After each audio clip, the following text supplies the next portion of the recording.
Hey everybody, this is Steven from PopCultureMaven.com. We're back with this week's new comic book reviews, and guess what? It's a pretty big week. I guess at this point, anything less than 15 is a small week, and we're just a bit over that. So I guess you could call this a medium week, maybe not a huge week. But lots of, surprisingly, not too many Marvel and DC books. Lots of independent books, and there's some big books this week, so let's get going. First up, we have Dirtbag Rapture, #1, written by Christopher Sabella and with artwork by Kendall Good. What's interesting about this comic is it's kind of a play on Ghost and stuff like that. But what is interesting about it, so the main character, Kat, she had a near-death experience where she was dead for like a minute. And so she now not only sees ghosts, but she's able to take them to a place. So ghosts in this particular story are not, they're tied to wherever they died. So if they died like outside their house, like this one girl, she died in a nightclub, so she's tied to this nightclub. So what Kat does is she's created within her like spirit a house where she can store ghosts, and then she can take them wherever they need to go. Say if they want to go to France, Japan, or whatever, she can take them there. So that's the basic premise that Sabella has set up here in the story, and it's actually quite interesting. What he does really well is setting up the character of Kat. We get to know her. We get to know that. So one of the things that she does to earn money to go on all these flights and take these ghosts is she'll find something out from the ghost. Like maybe like in one case, the guy slept with this girl. So she goes and blackmails her and says, hey, you need to give me money or I'll tell the family and everything and you'll be screwed. So she's not necessarily a bad person, but she's kind of like out for herself. So it's kind of interesting. And like I said, Sabella does a really nice job of introducing her, which is really a smart idea, especially in a first issue. That really plays out quite well. The only thing that I will say that I wasn't hugely disappointed, but there was a little bit of disappointment, is that the twist at the ending was a little cliche. I wouldn't say that I saw, you can kind of see it coming, but when it's there, it's kind of like, wow, I really like the setup, but this is cliche. I'm not saying that that is entirely a huge knock on this book. It's just going to be, I think for me, the key is going to be how Sabella is going to handle that going forward because of the cliche-ness of it. I will say I really, really enjoyed Good's artwork, and the nice thing about it was it has like a bit of a cartoony style, which I actually think benefited the book quite well. I think it gave it a really good look. And one of the other things that was really neat, so when she's inside her spirit, like in her house and stuff, they change the color, like they give it kind of a lighter tone, like a ghost tone. So that was quite interesting. It really added a lot to the artwork, and I think the one thing I did definitely love about this book was how the artwork really told this story, you know, Sabella's story really well here. I think it's worth checking out. I actually enjoyed it. Like I said, I wouldn't say that cliche ending is fatal, but you know, the key is going to be where is he going to take it in the second issue. Otherwise, I think it was a good, really big surprise this week. Next up, we have Arkham City, The Order of the World, #1, written by Dan Waters with artwork by Danny. So what this is post-Joker War, where Joker, you know, killed most of the villains and everybody else that was in Arkham Asylum during the Joker War. So what this story is Dr. Joy, there's, you know, inmates that are out there in the world, and she's actually trying to, you know, get them back. Whether they're going to go back to Arkham or not, you know, we don't know if that is going to be rebuilt or, you know, redone. But so what it is, it's kind of a detective story about her trying to catch these, you know, villains or insane people out in the world. And it's actually really an interesting story. I will say the one thing that Walters does really well is he sets everything up quite nicely in this first issue. You get to know Dr. Joy, you get to know some of the inmates. He does use the Mad Hatter, which is kind of a nice touch. Not all the villains are like super well known, but having a well-known Batman rogue as kind of a linchpin for this first issue was a smart idea. That way he can introduce kind of other inmates that, aren't as big or maybe new. So that's actually a really smart move. The really big win here for this book is Danny's artwork. Not only is it really just stunning, I'm really a huge fan of hers, but it really captures like the feel of the grittiness of Walter's story, and that's why this book really works so well. And it's actually it's a horror book. I mean, it's very subtle, and it's not, it's like not like a bloodletting, but it's actually really, I mean, it's not labeled as a horror book, but I was really like, wow, this is really good. And of course, a lot of that does have to do with Danny's artwork that is just, once again, just really stunning. I really, really enjoyed this book, and I think it's worth checking out.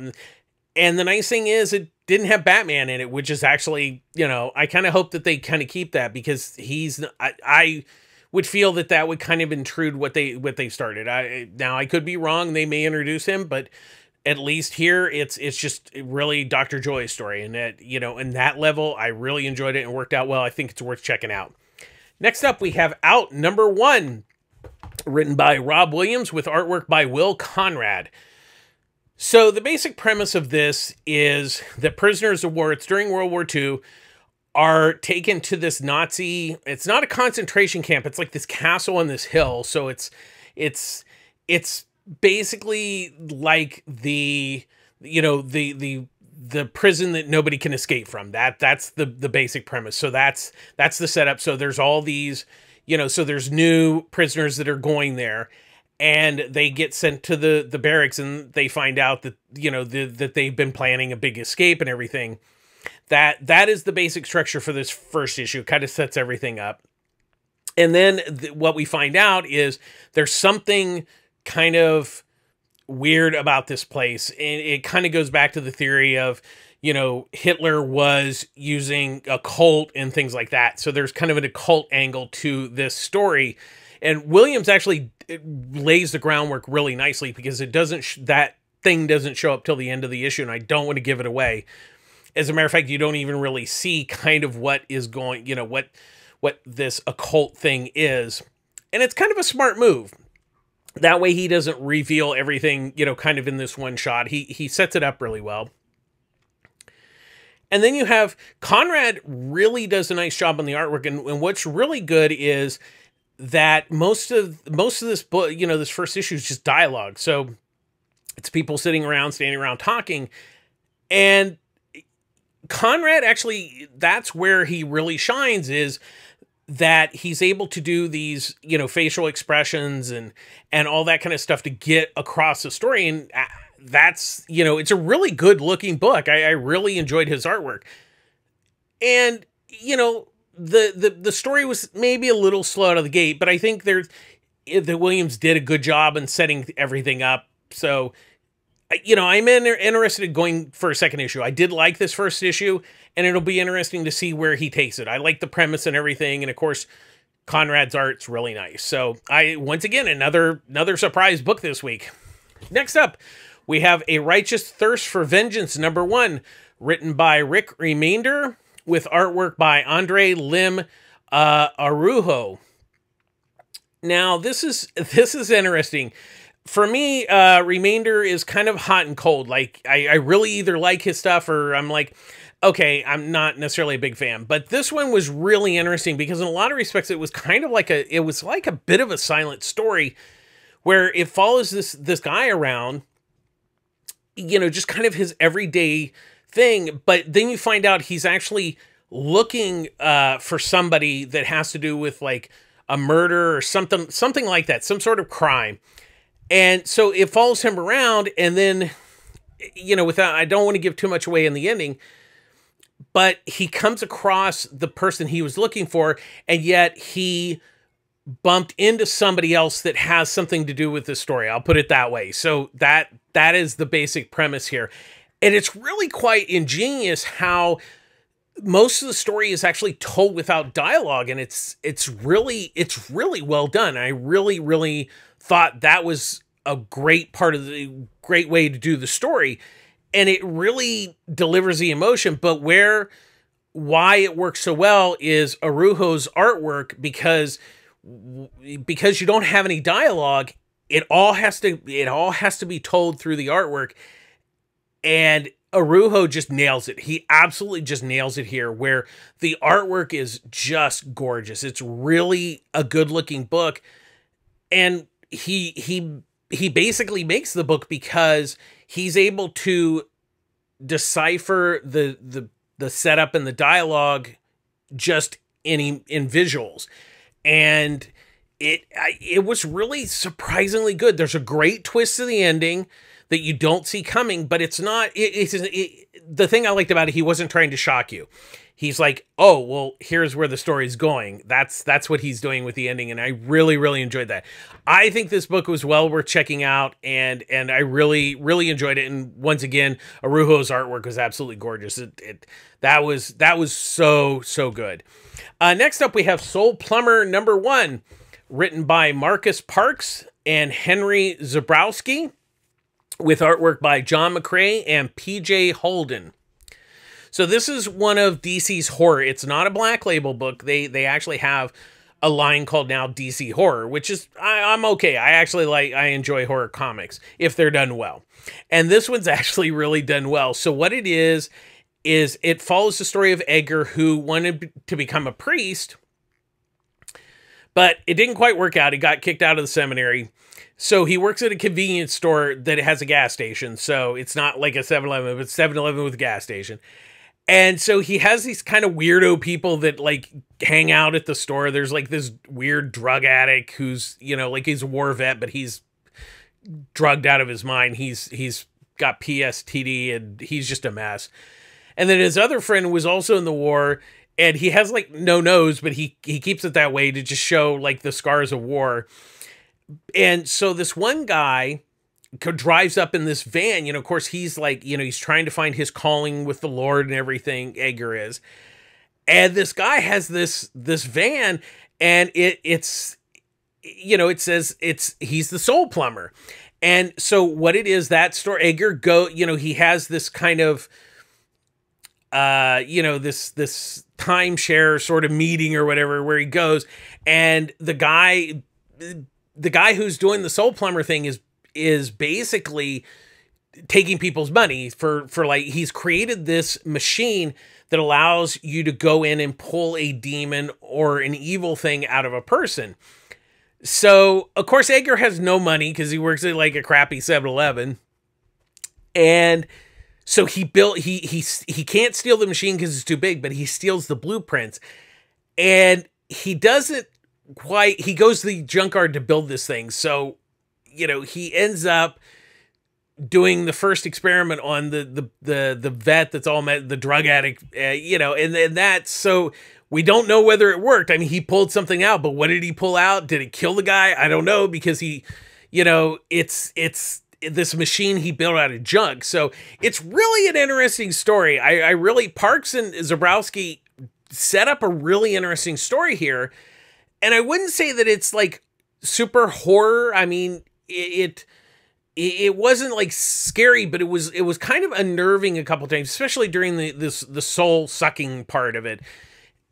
And then you have John McCrae and PJ Holden just really bring it with the art on this book. It really has a great feel to it, both, story and art-wise, that I really enjoyed. It was really out there, but like in a good way, not like so out there it was too weird. It was actually very well laid out. The first issue did a great job of setting everything up. You get to know the characters, and it, once again, it's another win this week. This is really a nice, surprising book, and I think it's well worth checking out. I'm really excited to kind of see where the next issue goes. So, kudos to them for pulling off a really good horror book this week. Next up, we have Wonder Woman 80th Anniversary 100-page Super Spectacular. So this is another one that has multiple stories. So we have the first story is written by Michael W. Conrad and Becky Cloonan with artwork by Jim Chung. Then we have a story written by Jordi Belair and drawn by Paulina Ganchu. Then we have a story written and drawn by Amy Reeder. Then we have a story written by Mark Waid with artwork by Jose Luis Garcia Lopez, pencils, and Joe Prado doing the inks. Then we have a story written by Tom King with artwork by Evan Doc Shaner. Then we have a story written by Vida Alea with artwork by Isaac Goodhart. Then we have a story by Steve Orlando with artwork by Laura Braga. Then we have Stephanie Phillips writing with Marcio Takara as the artist. And the final story is written by G. Willow Wilson with artwork by Megan Hetrick. So once again, it's all based, you know, there's 1, 2, 3, 4, 5, 6, 7, 8, 9 stories. So not quite 10. So it's $10. So it's a little, not $1 per story, but there are some of the stories that go a little longer, so that's why there's only 9. So it all ultimately evens out. The first one by Conrad and Becky Cloonan is dealing with, so in the regular Wonder Woman book, Wonder Woman everybody thinks she's dead because she's been gone for so long, and you know, it was after post-death metal. So this story is about Steve and Etta in the current day, in the current, you know, present continuity. And Steve makes a video about how much he misses Diana. And it's really interesting because it's kind of like their story, but told, you know, in an interesting way. And I really enjoyed that. And once again, I've been a big fan of the regular current Wonder Woman run by Conrad and Cloonan. And they do a really nice story here. They continue to you know, deliver great emotional stories. And then Jim Chung's artwork is actually really, really nice. It's a really good story. It's a really good way to get everything off. The next story is by the team who did the Young Diana backups in the regular book, and I think it's a good introduction to what they did. And this short story works really well here. I did enjoy it in the regular book. I just didn't think it quite fit. But they were very good stories, so they really did it. The next one, Amy Reeder, I love her. I love her writing. I love her artwork. She does, and she's done it before. She does kind of a throwback story. It's like Wonder Woman, like in the 40s, and it involves her being saved by the Etta Brigade, and it's Etta and her posse rescuing Wonder Woman. And it's a really fun story. I love Amy Reeder's artwork. It's really, really wonderful. But for me, the big win for this book, and it's part of it's because it's old school, is the Mark Waid, Jose Garcia Lopez. Because he's one of the last really great artists, you know, of the late Bronze Age, early, you know, modern age. And he's so good. And it involves Diana basically helping other members of the Justice League figure out kind of their feelings and what they should do. It's just a really wonderful story. Mark Waid delivers it. He obviously knows Jose Garcia Lopez is going to draw this, and he just freaking nails it. The story is wonderful. The artwork is absolutely fantastic. If you're not familiar with Jose Garcia Lopez's artwork, then this is a great introduction, and I highly recommend going and finding his stuff. There's some hardcover books. He's just an amazing artist, and he draws a damn mean Wonder Woman. The Tom King, Evan Doc Shaner story is really great. It's a play on the 60s when Wonder Woman didn't have any powers. It was the one period that Denny O'Neil wrote and everybody hated, but they use it to their advantage. They have Superman, and they put Superman in the 60s, and Diana dresses him like the 60s. It is so amazing. It's so fun and just a real treat. The Alea story in the Goodhart it's a nice story. It has to do with her and Cheetah. It was a nice little story. The next one, let's see here. Sorry, by Orlando and Braga. It's a nice story. It kind of has the different Amazonians like Nubia, Wonder Woman, and Hera, and it's a nice story. The one that was actually really quite surprising was the Mortal Mysteries, where there's this archaeologist, and she, her and Wonder Woman, find this tomb, and there's a secret to it, and it's a nice little story, and the artwork's really, really nice. Then finally, the actual last story was actually really quite nice, written by G. Willow Wilson with artwork by Megan Hetrick. Was really just a nice little story, and it was kind of like an all ages. The artwork's very all ages, but it's just a sweet story with a really great emotional core. And G. Willow Wilson, she had a run on Wonder Woman. It was really, really quite nice. A lot of people, kind of missed it, and but overall, this was really a big win. I don't think there was any story I really didn't like. There were obviously some that weren't, there were good, but there were some that just really elevated to the top. And of course, the Jose Garcia Lopez, Mark Waid, and the Amy Reeder were probably about my favorites. But overall, I think that there were no losers in this. It's well worth the $10. There's a ton of covers. There's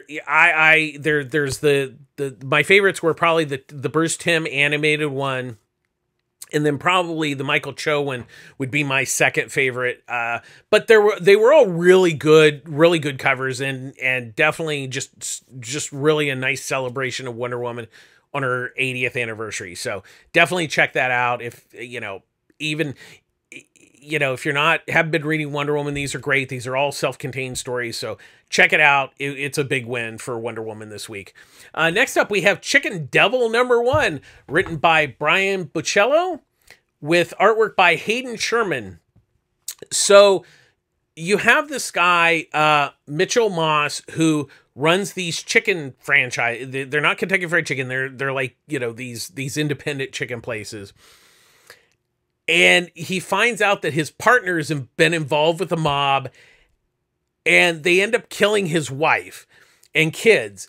And he's just at a point, he's just, devastated and everything.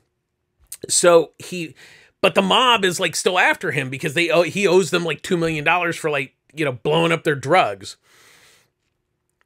And so what it is Mitchell now is in, he's involved in this whole like thing with the mob and everything. And then he dresses up in a chicken suit. I don't want to give away anymore, but I will say that Buccello does a really nice job. He did a really good run on The Flash. He's written a number of really good books. What was interesting, I will forewarn you, it's a little bit slow on the takeoff. Not that it's bad, but it's kind of a slow burn to begin with. But once there's a reason for that, Buccello sets things up. So it's a really smart way to set everything up.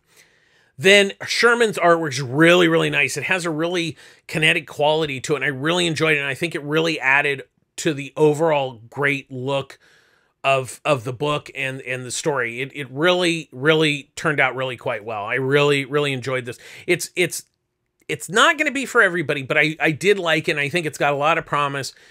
And once again, good story, good art. Check it out. Next up, we have Last Flight Out #2, written by Mark Guggenheim with artwork by Eduardo Frighetto. So the first issue, so the Earth's dying. They've created these Noah's Arks. The guy who created these Noah's Arks is looking for his daughter. He wants to take her, but they're estranged. So that was the first issue. So this issue, they go to Chicago, which is turned into like Mad Max, Thunderdome, basically. Where, the people that aren't leaving or don't want to leave are just running rampant. So he is there, and he does find his daughter, and I don't want to give any more away. But this was really interesting. It was good follow-up to the first issue. Guggenheim is unfolding a really good story here. I really enjoyed it. Frighetto's artwork's really nice. It's really an interesting story, and they give you a good reason to come back for more. So that's always a plus. And I like I said, I still think it's worth checking out, especially if you're looking for something kind of a little bit different. Next up, we have Defenders #3, written by Al Ewing with artwork by Javier Rodriguez. So the team is now kind of stuck in the mystical world, and we find out who's basically behind it. It's Mordine, or Moridun, who is kind of like a Cthulhu type creature. That's the best way to describe him. And so he's behind all this like magical chaos that's going on. So the defenders have to, like, you know, fight him, and they find out that they're the key to fighting him, because each one has like a, you know, like a gift that when they all work together, they are able to beat him. But what we also find out is that he has Bruce Banner that he has kidnapped. So I don't want to give any more away because it's really quite an interesting ending. But I have to say that this has been a really surprising book. Ewing is really bringing it. He's doing a great job on it. I really have enjoyed this. But then not only is the story good, but then you add in Rodriguez's artwork, which is just absolutely gorgeous. It's fantastic. I love how he lays the pages out. He goes wild. He lets it just, that artwork just breathes and just goes crazy.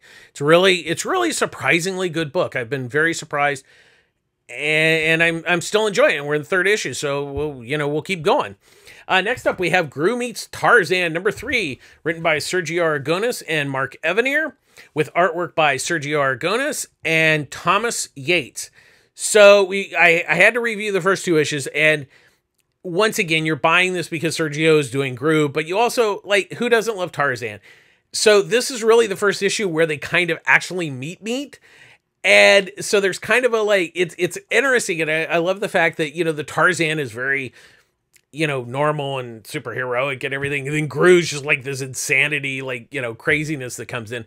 But the thing I'm really loving about this story is how it's not just that. There's the whole story of Sergio being trapped at this, like, third-rate San Diego zoo place, and then there's San Diego Comic-Con, and then Mark has to go rescue him. So I love the fact that it's not just, the Groo Tarzan story, which is actually really neat and everything, but I also like the dual story that's going on behind the scenes with the creators of the book.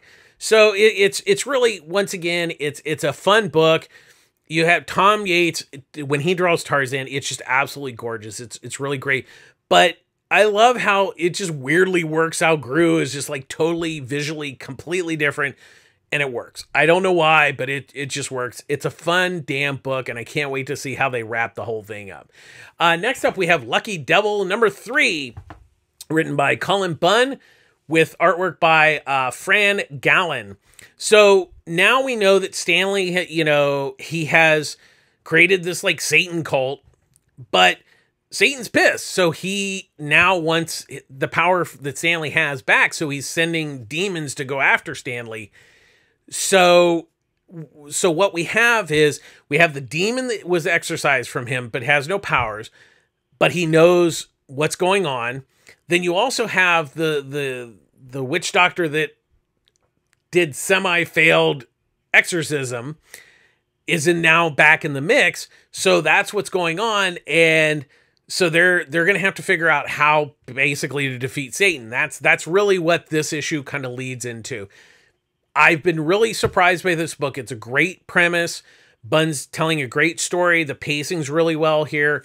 Gallen's artwork is really, really nice. This issue has a lot of, like, people's heads being cut off and everything. It's really wild, but they're really delivering a solid book here. And I continue to think it's worth checking out. So next up, we have Deadpool Black, White, and Blood #3.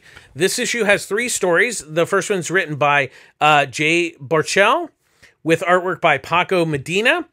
The second story is written by Frank Terry, with artwork by Takashi Okazaki. And then the final story, and the big surprise, is it's written and drawn by Stan Sakai and that's a big surprise, because he doesn't really do anything outside Usagi Yojimbo. So this is kind of a treat, folks. But the first story is actually interesting because it plays the comedy really well. I have to say that Burchell, it's all about Deadpool wanting a penguin. There's penguins and Nazis. I can't tell you anymore, because then it would just be giving stuff away. But that's a really, really fun story, and Medina's artwork's really, really nice. The second story was kind of the surprise in that it was Deadpool and Bullseye basically going through a gauntlet of, like, you know, there's, okay, how to describe it without giving too much away. It's a gauntlet, and at one point there's sharks with lasers on their heads. That's all I need to say. Terry just goes nuts and has a field day with those two trying to get through everything. And Okazaki's artwork is just really gorgeous. But once again, I go back to the last story by written and drawn by Stan Sakai. It is really wonderful. It's just Stan having fun playing in somebody else's sandbox. It's a treat. The art is great. This was a really nice surprise. You know, I've really been enjoying this, and I like how this issue captured, you know, the humor, but also didn't go too far. Because I think sometimes people go too far with Deadpool. This one, they didn't. I think they all work really well. I really enjoyed it, and it's worth the price of admission for the Stan Sakai story. So, next up, we have The Me You Love in the Dark, number 3, written by Scotty Young with artwork by George Coronas. Now, this story has been quite interesting. The basic premise is this artist is in this haunted house to become inspired. So the last issue, she finally kind of meets the ghost demon. We still don't quite know what this is, but we know that we sense that it has like an ulterior motive to her. And is it using her? We don't know. We still don't know, but what's interesting about this issue is they continue, like, the relationship between the two, that it's actually developing into more than just, say, a friendship. And that's where I'll leave that part of the story. But Scotty, you know, this is the same team who did Middle West, and Young is just really knocking it out of the park in the sense of it captures the mood and everything of like a haunted house story, but he's not trying to, like, you know, do cheap scares and stuff like that. Corona's artwork is absolutely gorgeous. This has really been a surprise. I shouldn't say it's a surprise because Middle West was so good, but it's really good, and you should be checking it out. I really, really enjoy this. Next up, we have The Nice House on the Lake, number 5, written by James Tynan IV, with artwork by Alvaro Martinez Bueno. Once again, I'm a huge fan of this book, and this book just gets better every issue. So now one of they find out that there's another house. There's another house, but there's no key. It's just this black house that they can't get into. They also find out that there's like guns and grenades and stuff in the basement. Now, where that came from, nobody knows. So they go to this house, and I will not reveal, but it's a big reveal that there's something inside that house that they discover that should change this whole story that has been going on with Walter and the people that he's brought to this, you know, safety of the island while the earth is, you know, dying basically, and everybody else is just burst into flames. Tynan's really nailing this book, and I love what's really good about it is how he's telling the story of the characters. They're just really well-rounded characters, are really good. And then you have Bueno's artwork, which is just stunningly gorgeous. There's one panel that I'm going to put up, and it blew me away because it just captures motion of, you know, when you have just a still picture and you're able to capture emotion of something moving. It's perfect. His artwork is just gorgeous. I'm in love with this book, and you should be in love with this book because it's really freaking amazing, and you should just be buying it because it's such a great story and gorgeous artwork. Next up, we have The Conjuring the Lover, number 5. The main story is written by David L. Johnson McGoldrick and Rex Ogle, with artwork by Gary Brown. The backup story, The Chalice, is written and drawn by Dominique Stanton. And then there is the Macabre Mail Order ads that are written by McGoldrick and Ogle, with artwork by Dave Johnson. So this wraps up the main story, and I have to say I'm a little disappointed. It wasn't bad, but I think it's a story that was probably maybe 3 issues and not 5.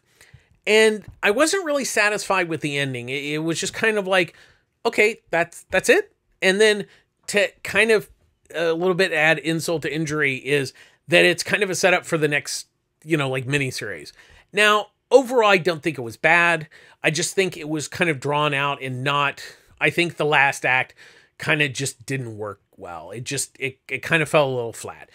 But I will, Gary Brown did his best. The artwork's really nice. He did a really good job. I think he did the best he could with what he had to work with. And the backup by Dominic Stanton was kind of an okay story, because the other one, the other short stories that have been backups have been really good. Where this one was nice and it's fine, and the artwork, his artwork's good. I think it just, compared to the others, it was a little bit of a letdown. But if you just read it by itself, it's a fine story. It just, I felt, was a little kind of average.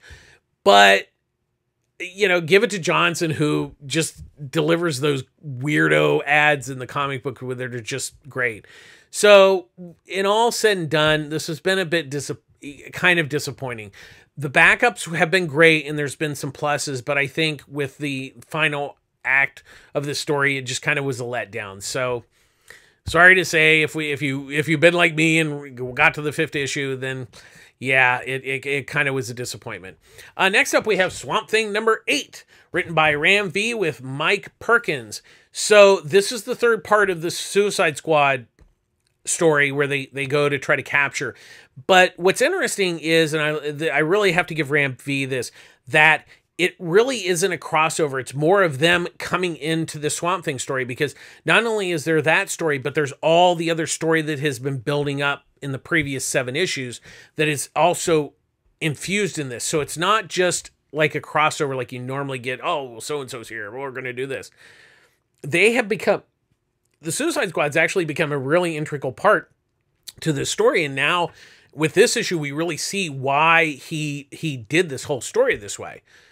So, I can't say much about the story, but I will say that the Suicide Squad part does really feed into this main story that they have been setting up for the previous 7 issues. And it just works. It really works. And there was a damn good reason for them to show up. And that is what's been great. But there's a reason that the Suicide Squad was sent there. And we kind of learned that there's a reveal at the end of the issue that there is more going on even beyond Amanda Waller and the Suicide Squad. So that's really interesting.